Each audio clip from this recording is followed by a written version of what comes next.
Hello everyone and welcome to the National Army Museum for this week's Friday Insight. The museum is the national home of the history and heritage of the Army, a place where you can experience the story of the Army from the perspective of those who have served in it. There are many ways you can support the museum. You can buy a book in our shop, visit the cafe, donate, or become a member where you get exclusive discounts and your very own events programme in return. Today, I am delighted to welcome John Greenacre and Mike Peters. John is a former Army Air Corps officer and Gazelle pilot with over 23 years of experience. He participated in operations in the Gulf and Balkans and served in Germany and Kenya. He holds a PhD from the University of Leeds and is currently a lecturer at the University of Suffolk. Mike is former Army Air Corps soldier and officer with 34 years of service in both air crew and ground crew roles. Mike deployed on operations in Northern Ireland, Cyprus, Iraq and Afghanistan, and he is now a full-time historian and battlefield guide. Today they will introduce their new authorised history of the Army Air Corps operations. There will be time for questions at the end of the talk for both our online and in-person audiences. For our online audience, please post the Q&A questions in the Q&A chat bar. These will be put to the speaker at the end. Moving on to technical points. Should we encounter any technical issues, please bear with us. Also, we find that refreshing your browser solves most issues. With all that said, I'll now pass over to Mike and John. Thank you very much for coming. Thank you.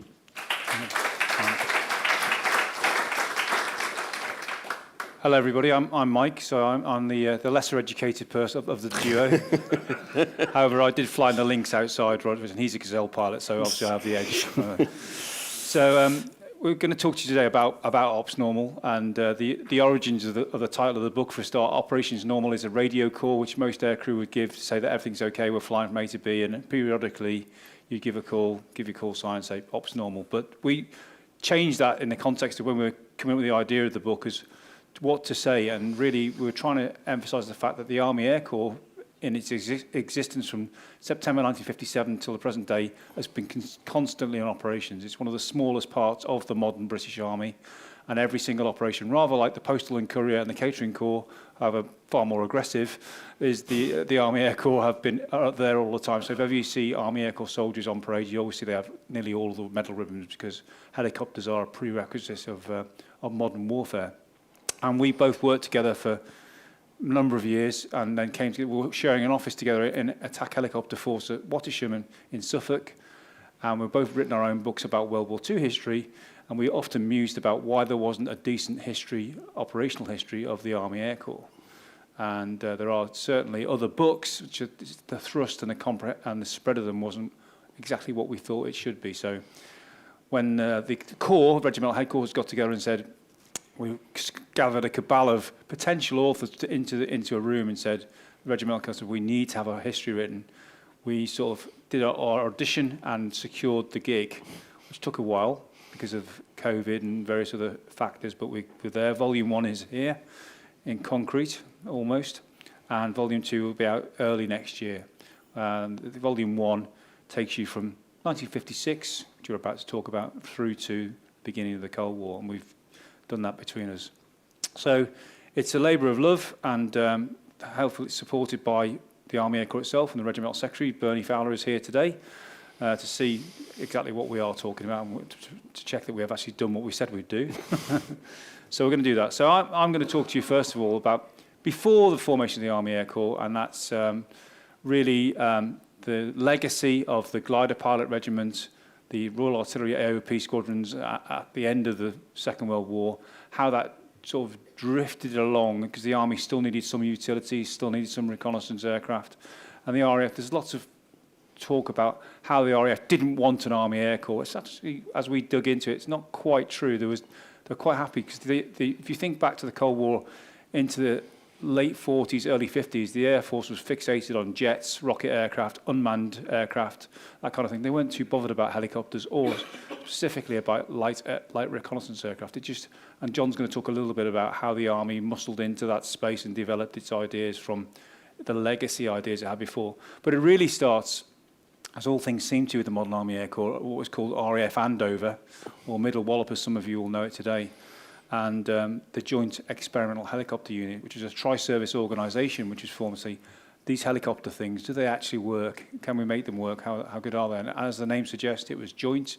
Army, Navy and Air Force air crew and RAF ground crew primarily, working out of Andover to experiment with the use of helicopters and which helicopters would be the right ones to use.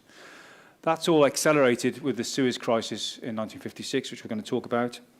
And that sees Army aircraft. All right, let's click it. There we go. Yeah, manual, yeah. It's always good to have a Gazelle pilot in the left-hand seat. So it sees Operation Musketeer, which is the first ever heliborne assault in history. And that's done by British aircrew from aircraft carriers.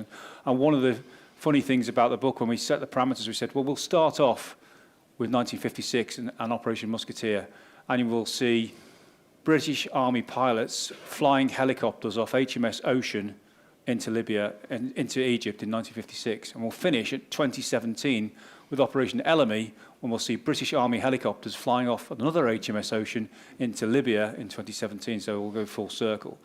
And that's one of the things we found as we've gone through this. We both, as you've heard between us, we've got nearly 60 years of experience in serving in the Army Air Corps and thought we knew it well, thought we knew it inside out.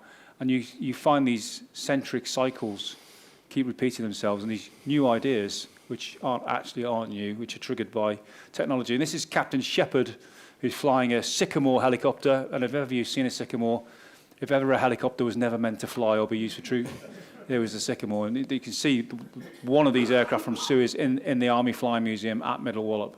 It's just, everything's wrong about it, but they use it along with the Whirlwind.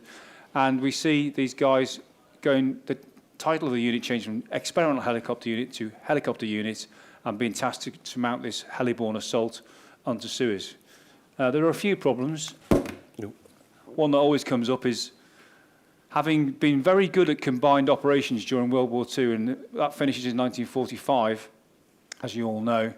We just abandon all those things that we learned, all those lessons identified, lessons learned. Yeah, we don't need those anymore. And we get to the same old problem. We come back to doing this again in 56, and there aren't enough airborne aircraft to drop paratroops. There aren't enough helicopters. There aren't enough ships to carry the troops that we need to do that, even though British defence doctrine is going along those ways. And I was still thinking about whether we should have an Army Air Corps or not. And the problem we have is when we put these helicopters on these helicopter carriers and send them out to sea, is they use different fuel to the Navy. And the naval ships haven't got the fuel storage tanks to carry that fuel. So we take the Bowsers with us. And anyone who's been around the Army Air Corps knows it's all about the Bowsers. And here we are on our first ever operation before the Corps even formed, and it's like, where will we put the Bowsers? And then they put them on the deck of the carriers, and the Royal Navy aren't very happy about this. It doesn't fit with their plan, their loading schemes, etc. So, well, if they catch fire, they're going over the side. So it's right, okay. So we're going into a combat operation with our fuel Bowsers strapped to the carrier or on the helicopter decks, and we're going to have to think about that the whole time because it's different fuel. And how do we resupply that? And that never changes. It always changes. It's always the same. So when later on we'll see Apache coming in, which isn't meant to go on aircraft carriers, and we'll say, yeah, we'll do that. Anyway, let's stick with Suez. And so we have to find ground crew, which are mainly Royal Air Force at this stage in JHU. We have to find the pilots from all three services. And as you can see, there's no E. The E is taken out of it. And they're going to basically fly in 4 or 5 Commando Royal Marines and a heliborne assault into Suez. And there are no maps, which is ironic when you think who built the Suez Canal and who was around in Egypt in 1944, 45, etc. They struggle to get the right maps. And one of the guys you're going to hear about is Lieutenant Colonel Francis Graham Bell, when we talk about Aden. He's a line pilot flying one of these Sycamores at the time. He says, I remember my mum sent me a postcard from Port Said some years ago, and she said she mentioned going past the entrance to the canal and seeing Lessup statue. She said, well, we'll head for the entrance to the canal, we'll find the landing zone. So they go from a reference in his head saying, follow me, from a postcard from years before, no actual map. And they're going under fire, all these things, all these things that you associate with Vietnam are already happening in 56 at Suez.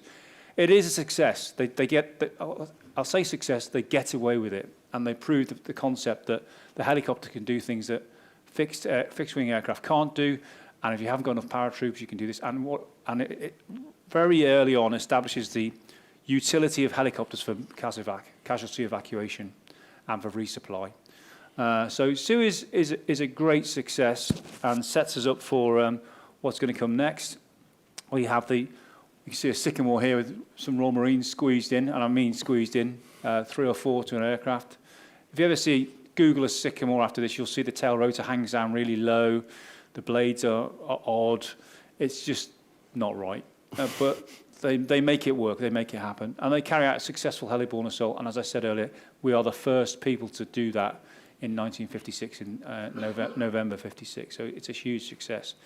So we come out of Suez with a firm tick, VG, Army helicopters is a go. We need to do it. And the RAF are quite happy to say, yes, we think Army helicopters are needed. But now he's got to persuade the Army that it needs less tanks and some more helicopters, as ever was it so, and how they're going to spend that money, and who's going to fly these aircraft, who's going to support them on the ground.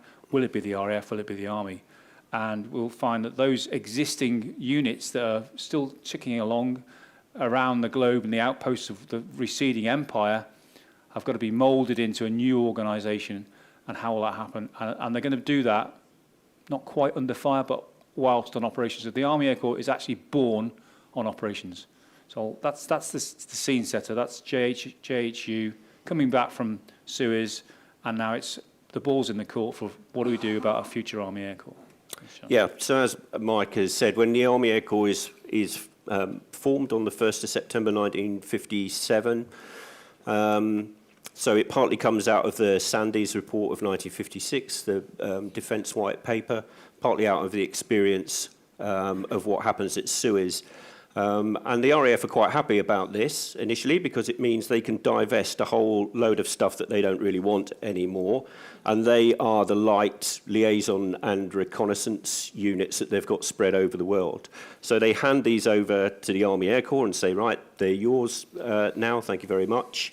And that's why, as Mike says, on the day that the Air Corps is formed on the 1st of September, it's on operations immediately.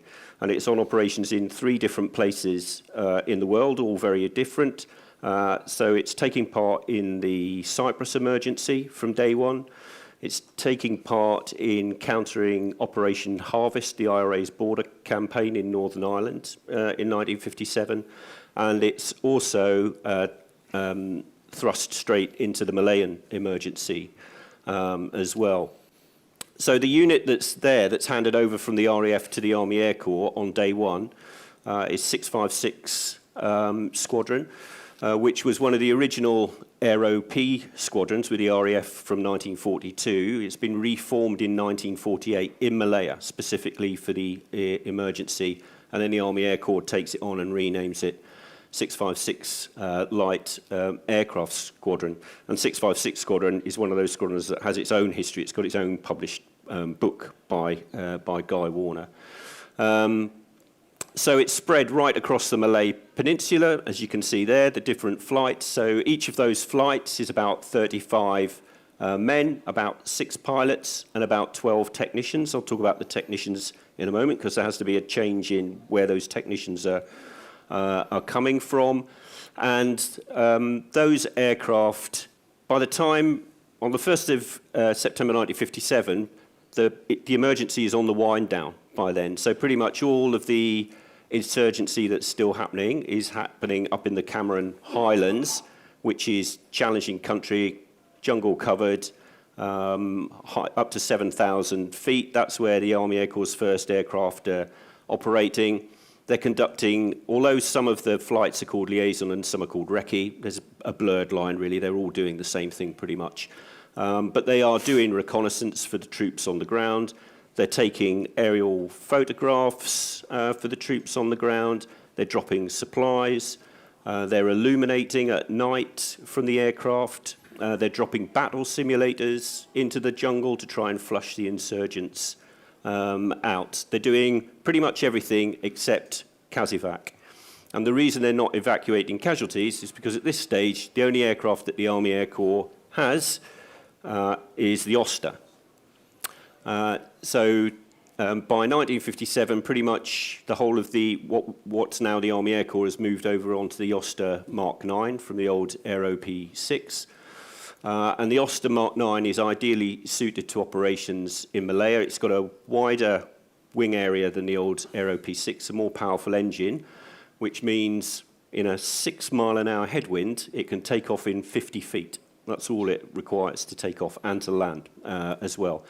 It's also got big balloon tyres, disc brakes, which makes it better for landing on the sort of ground it has to land on there. These are the same aircraft that are handed over from the RAF, but what's not handed over is the technicians to work on them, because the RAF says, thank you very much, we'll take our technicians away. The Army, you're going to have to provide your own technicians now. So suddenly the RMI has to suddenly create aircraft technicians, something that it's never had before. It has one advantage at the time, in that this is during national service. So as a national service intake comes in, the RMI can have a look and say, right, any of you guys worked with aircraft before, and there are guys who've been apprentices with de Havilland and Rolls-Royce, and so they cherry-pick those, take them away for a bit of training on the Oster, and they're the guys who become the first aircraft technicians working there. But it's pretty challenging, even though the Malayan emergency is on the wind down, and part of the early birth of the Army Air Corps is typified by jungle operations.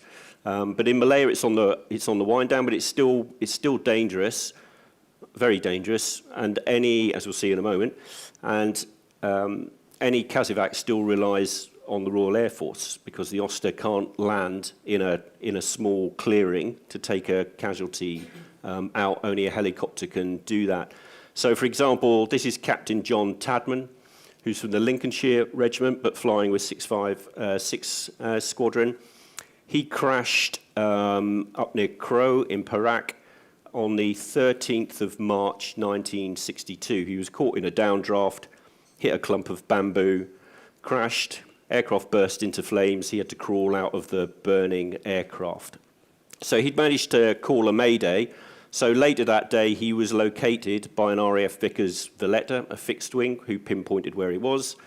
The next day, a helicopter came to see if it could extract him, found that there was no clearing anywhere near where he'd crashed, and he managed to signal to the helicopter that he was immobile because he had a dislocated hip and severe burns as well. So 2 days later, an 8-man SAS team, including a doctor, had to be parachuted into the jungle, hack their way to John Tadman and find him, sort his leg out, camp overnight. The next day, stretchers and chainsaws were parachuted to them, and they then carried him 1,500 yards, nearly a mile, through the jungle till they could find a suitable place, and then spent 2 days building a 25-foot square HLS in the jungle, and eventually an RAF, I think what it was now, that came in to get him. An RAF Dragonfly came in to get him on the 20th of March, a week after he'd crashed. So he had a week in the jungle with a dislocated hip before he could be evacuated out. And it's this stage that the Army really, and you see it not just in Malaya but in Cyprus as well, begins to think, we're losing ground here. The RAF has taken on the helicopter with great zeal, and we're left with all the Osters.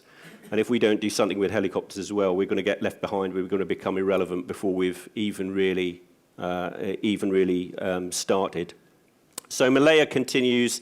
The emergency comes to an end in 1962, but the Air Corps remains in Malaysia until 1974, when it eventually withdraws from Singapore. But during that period, it doesn't have to move very far over to Borneo for the next operation, for the Borneo confrontation. So in fact, aircraft from 656 had been sent to Borneo earlier, right from 1957, to take part in anti-piracy operations.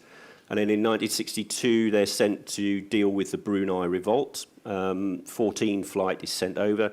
And from there, the confrontation with Indonesia develops. when the two northern territories, Sarawak and Sabah, are going to become part of the Malaysian Federation, and Indonesia doesn't want that to happen.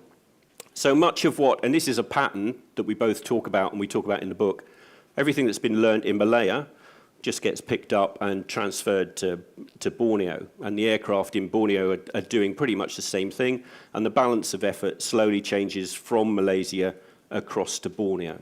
And some of the aircraft, the Beaver, which I think Mike will talk a bit more about in a moment, the Beavers actually self-deploy from Malaysia to Borneo, about 1,500 miles across the South China Sea to get from one to the other. And there's a 1,250-mile border there to patrol. Again, recce, aerial photography, and everything else that they were doing in Malaya, pretty much, initially just with the Oster again. While we've been writing the book, we've come across some pretty remarkable individual stories that we've managed to recover from the archives. And possibly my favourite relates to this accident. This Oster Not was... just about accidents. No, it's not just about accidents, but this one is pretty remarkable, as you'll hear in a moment. This Oster was being flown by Sergeant David Thackeray on the 18th of December 1963, and he had a passenger on board, Wing Commander Melville Ross, who was a Padre, one of the most senior Padres in the RAF. And Thackeray was flying his Oster into small airstrips along the border to deliver mail, and so that the Padre could meet the troops back in and away again. They were engaged by .5 machine gun fire from the Indonesian border, and the aircraft was hit. The wing commander was hit in the chest, and Thackeray was hit twice in the left arm by half-inch bullets. He realised that he couldn't get back to Kuching, where their base was, or to one of the other airstrips, because the Padre would probably be dead before they got there, and he was bleeding profusely and thought he'd probably black out before he got there. So he made the decision to try and land the Oster on a helicopter landing site nearby in the jungle. So a 25-foot square cleared piece of ground in the jungle. So he approached it. It was manned by the Marines at the time, who couldn't work out why an Oster was about to try and land there. And he worked out that he could probably come in and glide and turn the engine off at the last minute and just dump it onto the ground. So he lined the aircraft up once to try once, and it wasn't quite right. So he went round to do it again. As he went round to do it again, his left arm snapped as he was trying to turn the aircraft, and he lost control of the aircraft.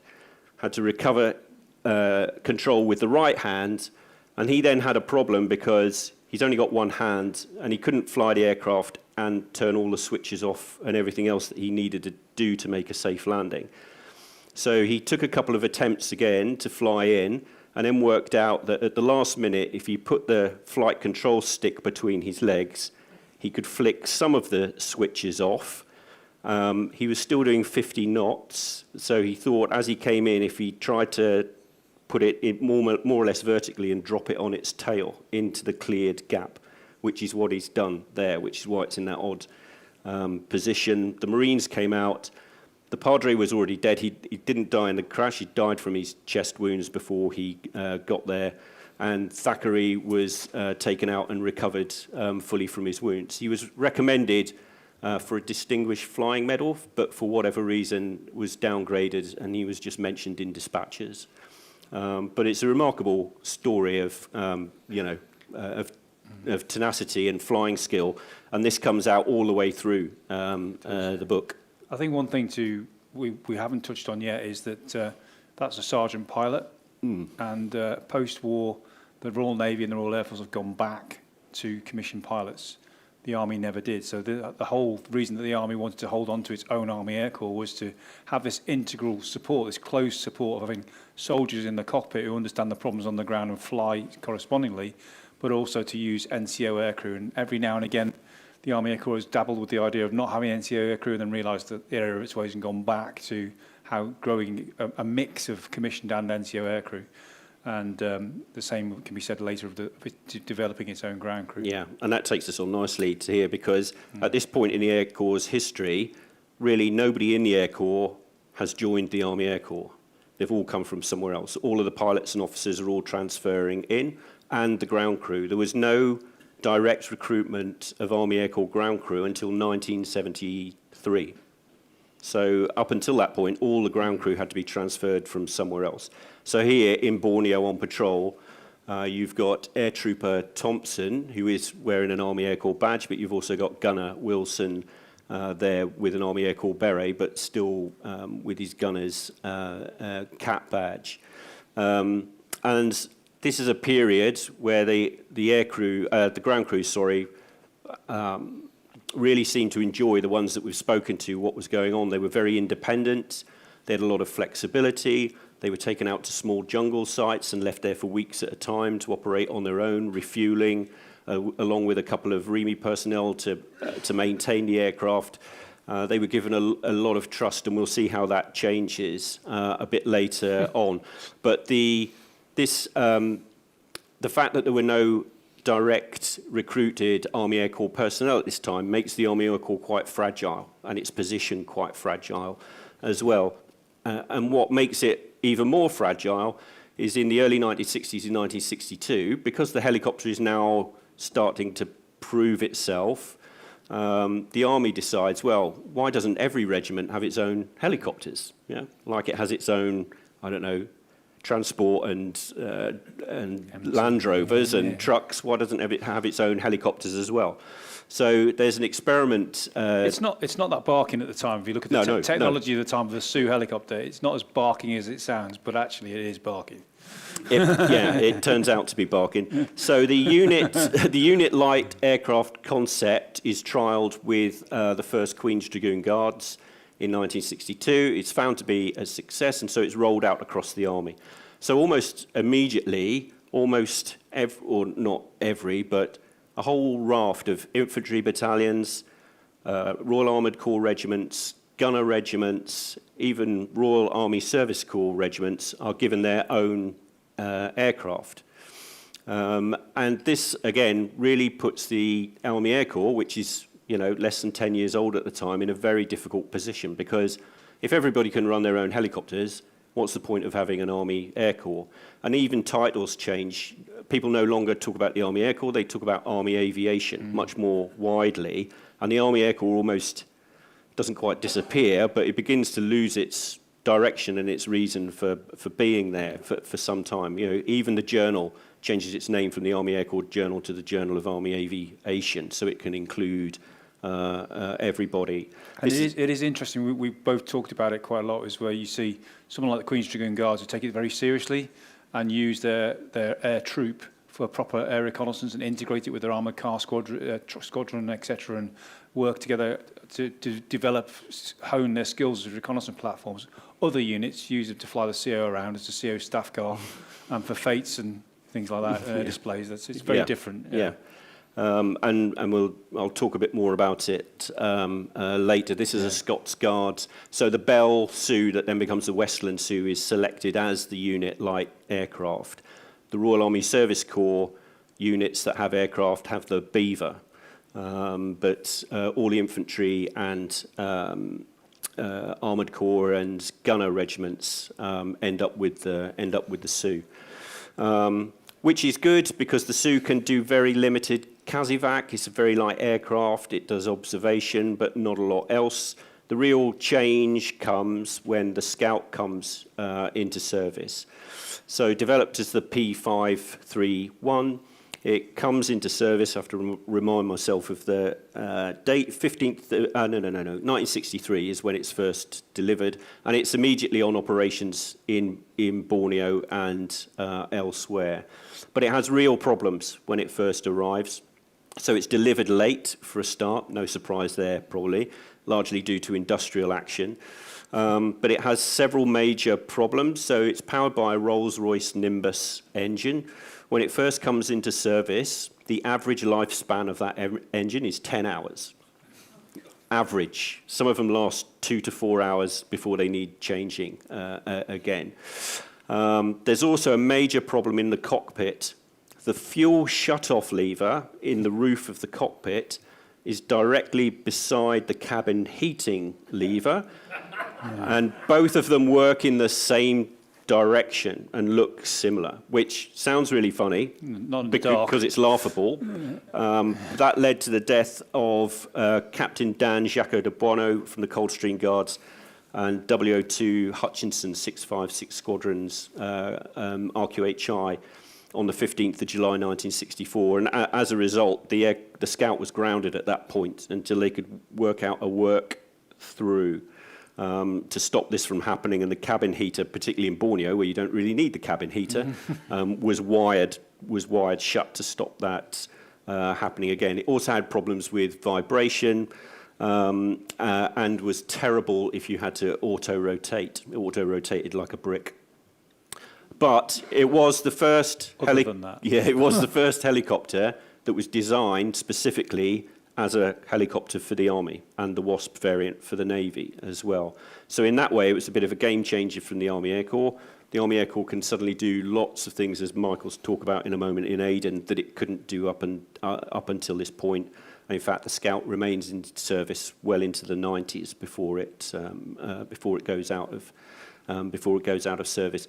So these first two operations, or two of the first in Malaya and Borneo, are really important. The jungle experience that's built up there is transferred later in the early 1960s again to British Guyana, where that is, with the Alouette flying from 25 flight there, then into Belize for the operational phase in Belize at the beginning of the 1970s.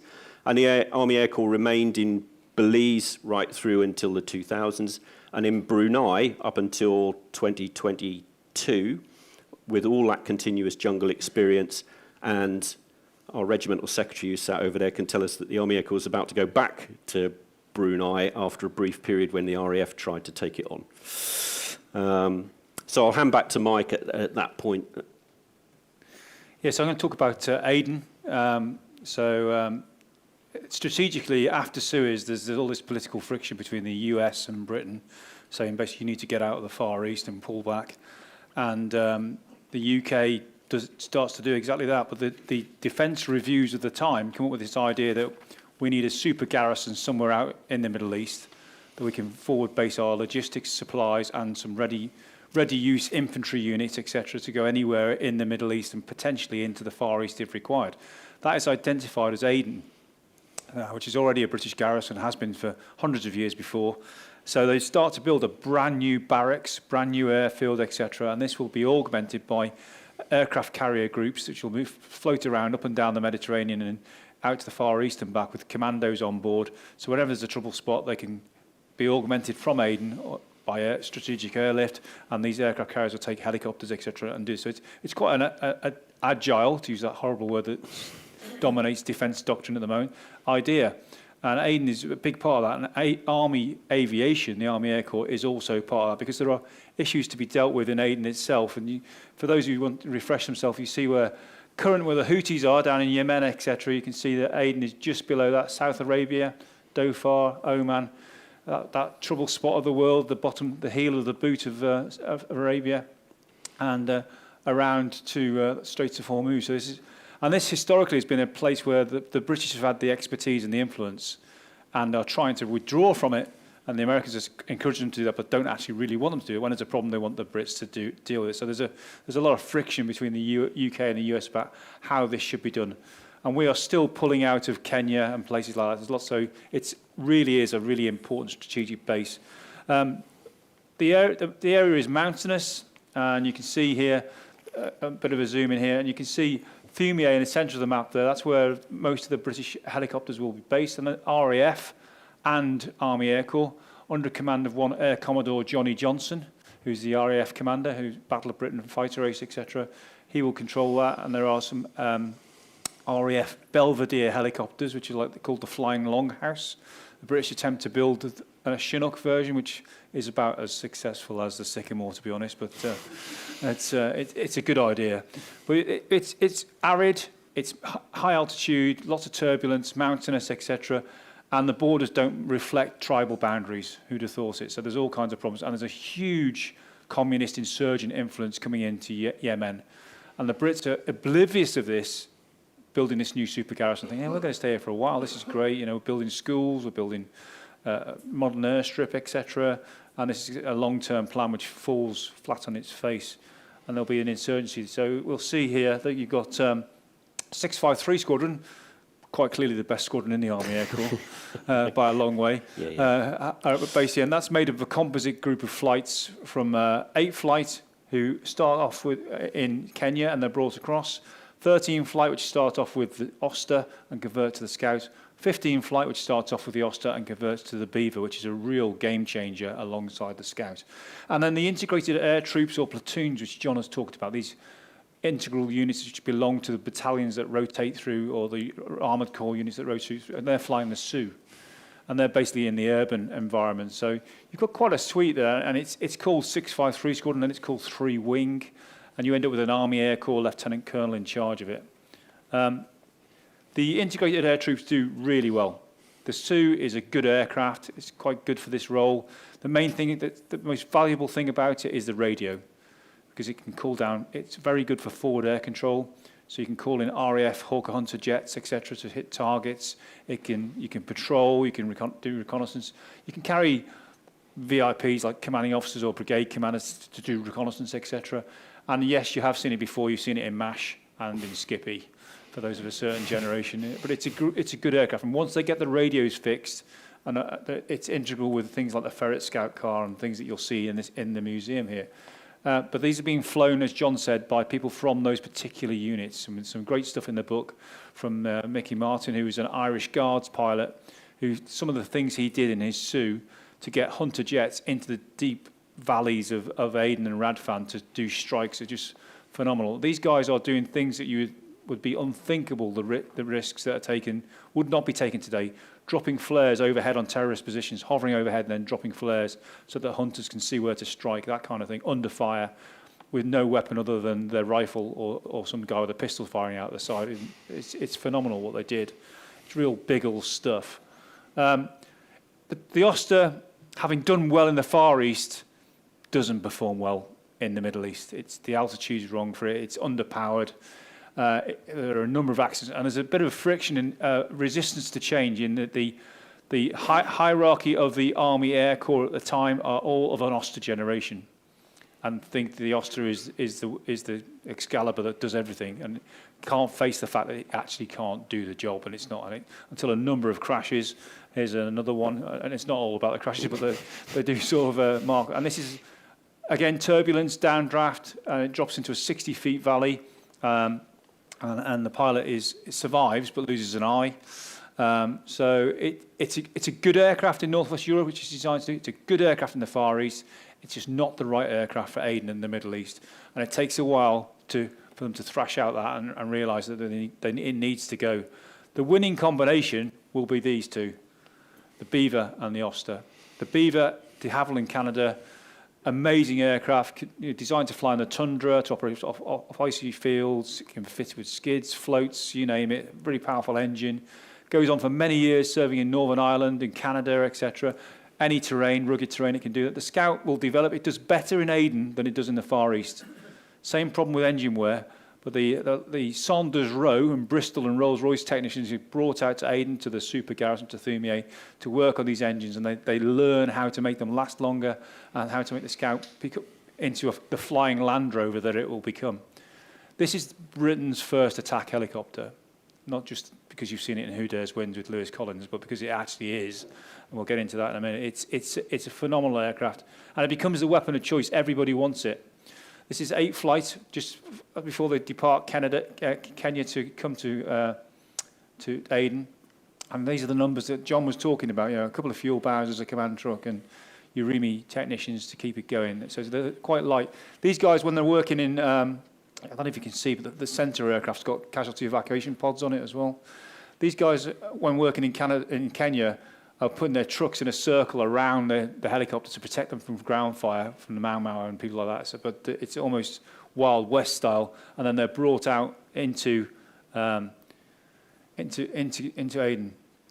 This guy is Air Trooper Jim Turner. who was one of the first door gunners he was my next door neighbour when I was an RSM, and he was still an RSM many years later at Watersham. And he said, I was in Aden, I never used to believe him. And the stories he used to tell, he said, I was Sergeant Major 653 Squadron when I was Sergeant Major 653 Squadron, and then I found all his stuff and wrote to him and said, okay, I believe you, send me your stuff. But he was actually in the RTR, the Royal Tank Regiment at the time. He wore the berry for a photo opportunity, because as John said, there were no direct entry Army Air Corps ground crew at the time, but they were putting out that thing. But what we see here is general purpose machine gun fitted forward firing on the skid. There's one on the other side, and you can see just behind Jim's head there's another one on the side. So the Scout's carrying 3 machine guns, and it's doing that to support Special Air Service missions into the Radfan. So this is a proper attack helicopter, and some of the accounts you read about the gunfights that these guys get into, with the SAS using it as a weapon platform, it's a proper gunship, well ahead of its time. Augmented by the Beaver, and this is the then Major Nick Nichols, who was an ex-glider pilot, the end of the glider pilot era, and then was a 653 pilot. He flew this Beaver from RAF Middle Wallop, as it was, to Aden. So this solo pilot from Hampshire to the Middle East, as you do. These men are just phenomenal pilots. And he was, if you ever met Nick, he was the most dapper, intelligent guy. If you wanted to say a stereotypical, smart British officer, this is the guy. He was also the guy that flew the Beaver from Malaya across to Borneo as well. Yeah. And he just casually say, have you flown Beaver? Yeah, I flew Beaver. That's what you get, until you pushed him and said, And he was at Middle Wallop on the 1st of September when the glider pilot regiment flag came down. He was the adjutant, and the Army Air Corps flag went up, and the Blueberries officially came into existence. But the Beaver was a huge success in Aden. It proved itself in Borneo and Malaya, but it was absolutely ideal. So somebody asked me before we started, did the Army Air Corps have fixed wing? Yes, we did. The Oster, then the Beaver, then the Islander comes after that. And you can see it is recce, command, you can carry lift. The combination became, if you're on an operation, scout gunships, Beaver resupply, doing parachute resupply. This thing could get in low, much lower, and resupply ammunition, etc. And it was quite a rugged aircraft. They fitted them with a GPMG side firing at the end of the Aden campaign, which is basically on an elastic strap, firing out the side to clear the perimeter. And then the RAF had always said, one of the things you can't do is be bombers. You can't fit bombs to Army Air Corps aircraft. We're not having that. This had racks for flares, to drop flares, or parachute resupply to mark targets or to resupply. So at the end, when the RAF were pulling out, they said, well, actually, why don't we try some bombs? So they actually fitted them with bombs and machine guns. So, the Beaver bomber was a little thing, but they did actually try it. So the combination of Beaver and Scout worked well. We had the right tools for the job. And then I spoke at the start about things being cyclic. This is Francis Graham Bell, who had the postcard and flew the Sycamore into Suez and was CO of 3 Wing and 653 Squadron. This quote epitomises what the Army Air Corps is, was, and evermore should be. And you think he's reinventing this because they realised that they were flying, the guys were operating up country away from Thumier, 100 plus miles away, and with 8 hours on your engine, spending half an hour flying backwards and forwards each day, burning an hour is really silly. And actually, if you want the battle picture, you need your dedicated signallers, a command post. And he came with the idea, why don't we call it a forward operating base? And we were in the Apache generation. So we've got this new thing, it's called a forward operating base. And say, actually, these guys have done it for a long time before. But he's all about keeping in the picture. And what's interesting about it, it's almost colonial. In the book, we talk about the night before Operation Cat Badge, which we'll talk about in a moment, they had like a Waterloo ball with the Royal East Anglian Regiment, the 653 Squadron, etc. Had it with all the wives in the garrison, having a Waterloo ball and dance, and then flying off to do the big mission. And it equates it to that. It's during which they also go on to do the first ever heliborne night assault during that operation as well. So the first people to do it at night is the Army Air Corps using Scout. What comes out is that you need proper ground crew. No matter what cap badges they are, they come from integrated air platoons or troops, so they RTR, Royal Artillery, Service Corps, whatever they are. But it starts to develop, actually we need people who understand radio comms for UHF, for helicopter comms, etc. We need people who can do refueling and do rearming, armourers, etc. We need door gunners. These things start to evolve, and what comes up is a spectrum of jobs that you need to be able to do. Because there's never going to be enough money to have individual trades like the RAF, you learn to do them all. So, for example, when I joined, you were trained as an air trooper, you were a driver, signaller, ground crewman, refueler. You had to do them all. So that's why, as John says, it was such good fun. It was challenging, it was stimulating, it was good. And these are the first guys who are doing this, and you can see they look well fed, they look pretty happy with what they're doing. So we come up with a forward operating base. I picked out a couple of things. There are a number of operations. There's some very famous SAS operations in Aden which involve scout helicopters, and there's this one, which is Operation Cat Badge on the 30th of April 64. And this is a quote from the post-operational report about how really good the scout is for armed action, but how vulnerable it is. And you have to decide, are you going to risk, because you've only got 5 or 6 scout aircraft in Aden, are you going to risk it for a biscuit? Are you going to put your aircraft in that much danger? This aircraft here was carrying Farrah the Para, Colonel Farrah Hockley, who was the CEO of 3 Para during Operation Cat Badge, and 3 Para had arrived. They were the theatre reserve. They arrived from not Brunei, Middle East. Begins with a B. I can't remember. Gone on my head. Bahrain. Yeah, they're in Bahrain. And they were flown in and said, oh, we can stir things up a bit. Give us the scout helicopters, give us the Beavers. And they set off on this operation with 4-5 Commando and 3 Para to take all the hilltops in the Radfan. And the formula is simple. They fly in by RAF transport, drop off, then they get picked up by RAF helicopters, they get taken forward, then they march, Yomp, Tab, whichever they prefer. And the support along the way is provided by scouts, and parachute resupplied by Beavers all the way up. And they take each hill in turn, with Suez providing forward air control. However, Farrah Hockley is quite keen to get forward and persuades Staff Sergeant Jackson, who's a very good Army Air Corps pilot, to go forward. And they fly over the forward line of the Royal Marines, with the RSM and the Royal Marines waving, saying, don't go any further forward. And they following a re-entrance, and they come under small arms fire. The Sioux Scouts is hit in the fuel tank and makes a forced landing right on the front line. They sat in the middle. It makes the Daily Mail front page and the Daily Express. What are we going to do about this aircraft? Overnight, Francis Graham Bell brings forward some REME guys under cover of darkness using a torchlight, set about repairing this aircraft. First thing they had to do is drain all the fuel out of it. Most of it's already drained because the fuel tank's full of holes. So they think, right, so they bring the fuel forward by jerry can. How are we going to fix these holes? Well, it happens that a 2B pencil is the right size for the bullet holes. So they chop up the 2B pencil and plug 20 holes in the fuel tank with 2B pencil stubs, fill the tank again, and in the morning they fly it out and get away with it without, for some reason, without the insurgents destroying the aircraft on the ground as they could have done.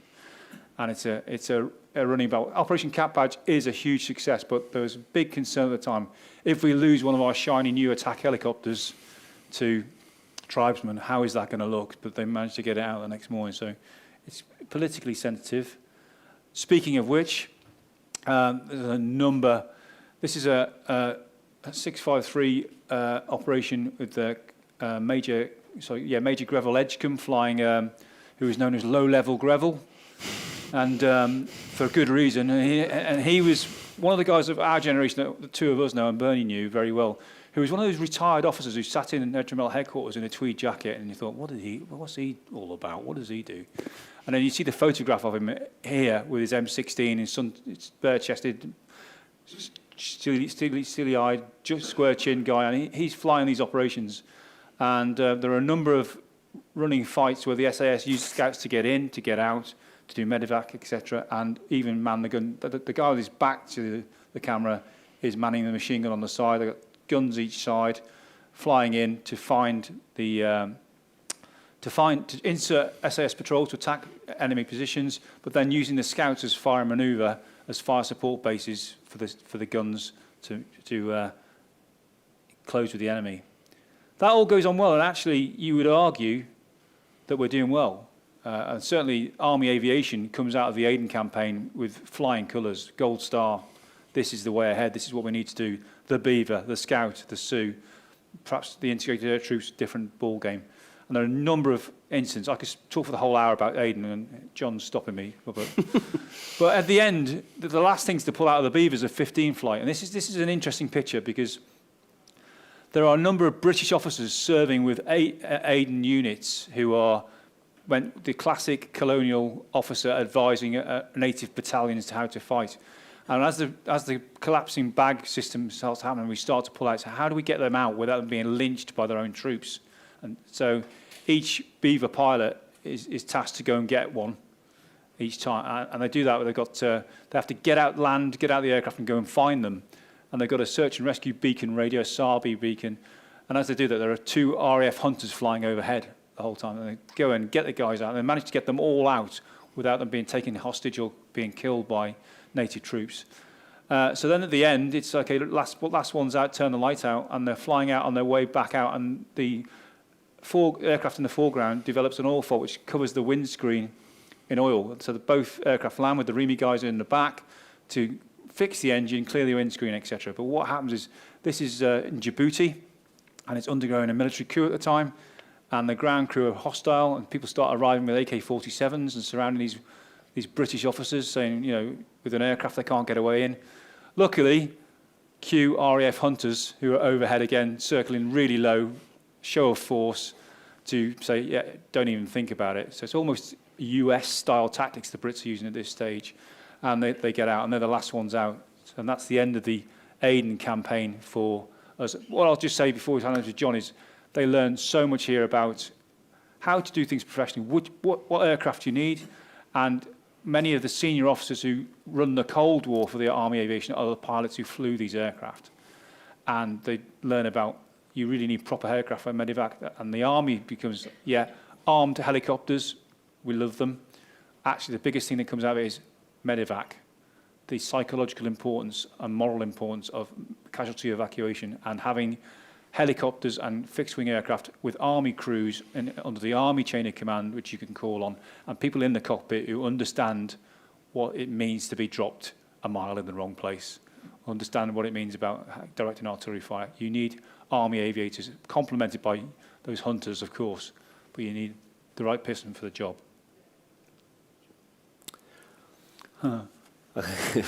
So to finish off, I just want to talk about the sort of the next major operation that has a sort of impact on the Army Air Corps, and which the Army Air Corps has an impact on, and that's in Northern Ireland. So, as I said at the start, right from the birth of the Army Air Corps, they're in Northern Ireland on the 1st September 1957, countering something called the IRA's border campaign at the time, Operation Harvest, with a 13 flight of Osters, and then from 1963 Skeeter helicopters as well, which are working with the RUC.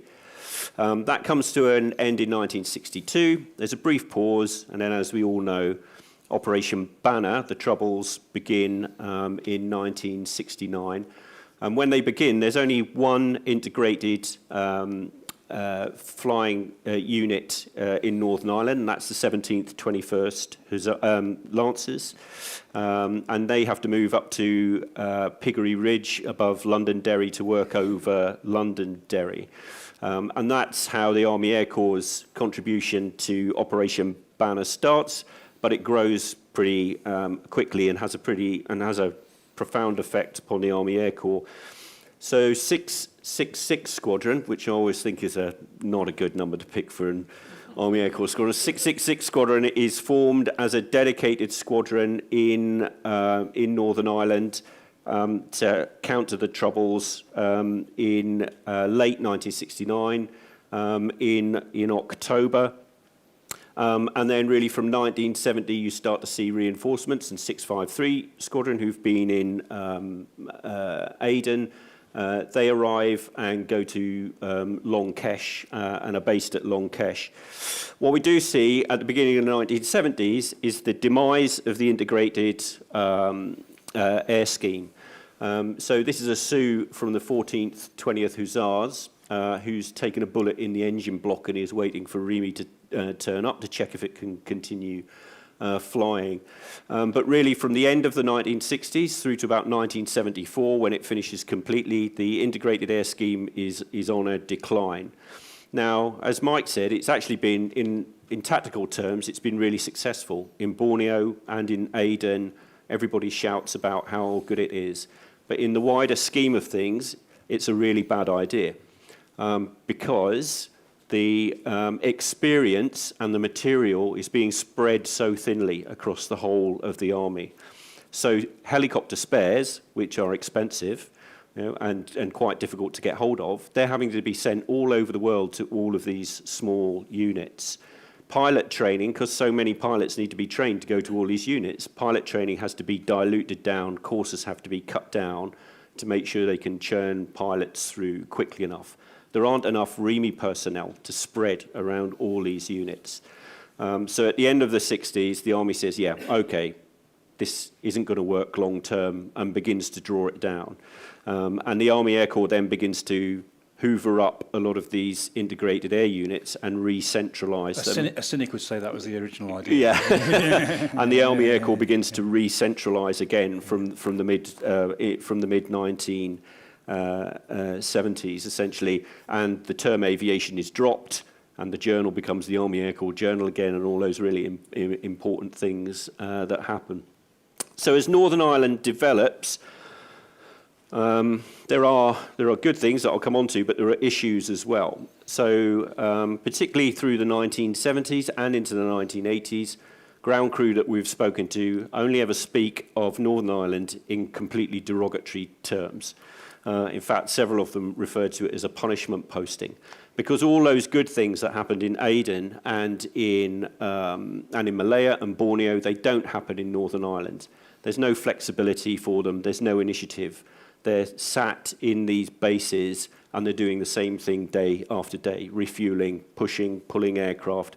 There's no variety. As the security situation gets worse, they can't leave camp. So I'll just have to check the date. But on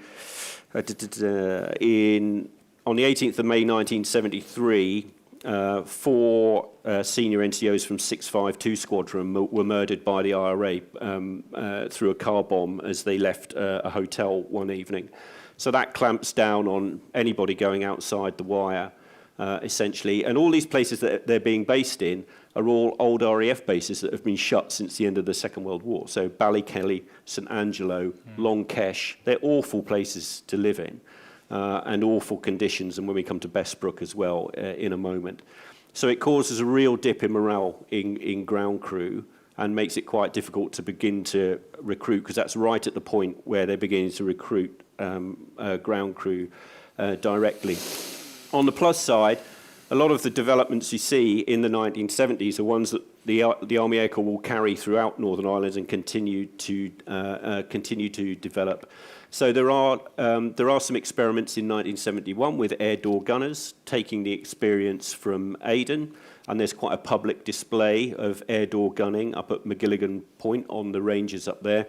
But it's decided by the hierarchy in Northern Ireland that the amount of damage presentationally that an air door gunner could do by making a mistake far outweighs any of the advantages of having air door gunners. So really they're stopped at the time, and they don't become a regular feature of Army Air Corps operations in Northern Ireland until the mid-1990s, when the air door gunners are professionalised to a greater extent. But going through a list, in 1971, armour is fitted to aircraft, mackerel on armour. The heli-telly appears on the Scout in 1973, so an airborne camera. Things like stabilised binoculars, navigation systems begin to come in, deck track through Northern Ireland. PNG, so the forerunner of MVG, night vision goggles, arrive in 1976, and tactics like the Eagle Patrol, Eagle vehicle checkpoints, they're all developed in the 1970s and continue throughout Northern Ireland and beyond into other theatres as well. And there's a massive growth of the Army Air Corps in Northern Ireland. So in June 1970, there were 10 Sioux helicopters in Northern Ireland. By the end of 1970, there were 16 Sioux and 5 Scouts. By mid-1973, there were 23 Sioux and 15 Scouts, all flying 80 hours a month in Northern Ireland. And it continues to grow from there. The first Gazelle flight operationally was in Northern Ireland in 1974, and the first Lynx flight was operationally in Northern Ireland in 1979. So it's a really important theatre for the Army Air Corps in bringing new technology in. And the operation for the Army Air Corps quickly sort of develops into two distinct operations almost. So there's the urban operations largely in Belfast and less so in Londonderry, which is to do with observation. And then in South Armagh becomes the real focus, particularly the movement of troops, because it becomes almost impossible to move troops by road without them being blown up. And so Bessbrook, that's Bessbrook in the early days. So a linen mill just northwest of Newry becomes home from home for generations of the Army Air Corps. Known as the busiest heliport in Europe. Yeah, allegedly. Yeah. Known as Red 850, can park 8 helicopters in there at the same time, and it develops a whole new language for the Army Air Corps. You know, those of us that flew in and out still remember calling Red 850 approaching to the garden via the tube and various other strange calls that you would make. And buzzard ops was developed, so the infantry battalion would have a guy dedicated to helicopter movements, and that goes on, and there's buzzard ops in Iraq during the Iraq War later, and in Afghanistan as well. But there's also real issues, and I can see how we are now finishing.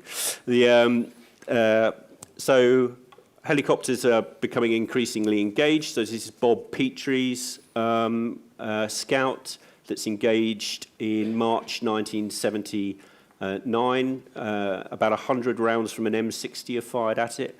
It takes 6 hits. You can see a bullet hole down in the chin. That bullet hole goes through the leg of Major Woodrow from the Grenadier Guards that's in the front seat at the time, being given a familiarisation flight. Good familiarisation. And it's only pretty much through the bullet that comes through the windscreen sprays Bob Petrie's face with glass and severs his communications lead on his helmet on the way through. And again, it's his skill of flying that gets it back down into Crossmaglen in one piece so that Major Woodrow. But the real problem is this. This is a plot that we put together during writing the book to try and get a grip of which squadrons were in Northern Ireland at any given time. And there's just a huge number of squadrons coming in and out of Northern Ireland on a very quick basis. And as you can see there, at its peak in 1974 is a huge number, and it has a profound effect on the Army Air Corps because people don't like it, essentially. So in 1978, in the 12 months leading up to November 1978, 176 of the Army Air Corps' 309 pilots leave the Army. Over half the pilots leave because they don't like this, essentially, and it's the same with ground crew as well. So by the time you get to the end of the 70s, which is pretty much where our book ends, the Army Air Corps is in trouble again because it's hemorrhaging manpower, and it needs to do something, particularly in Northern Ireland, to stabilise this situation, and that's where Volume 2 will begin. We joined. We saved the day. Yeah, we joined and saved the day. Not quite that early. Yeah. So we'll finish there. Thank you.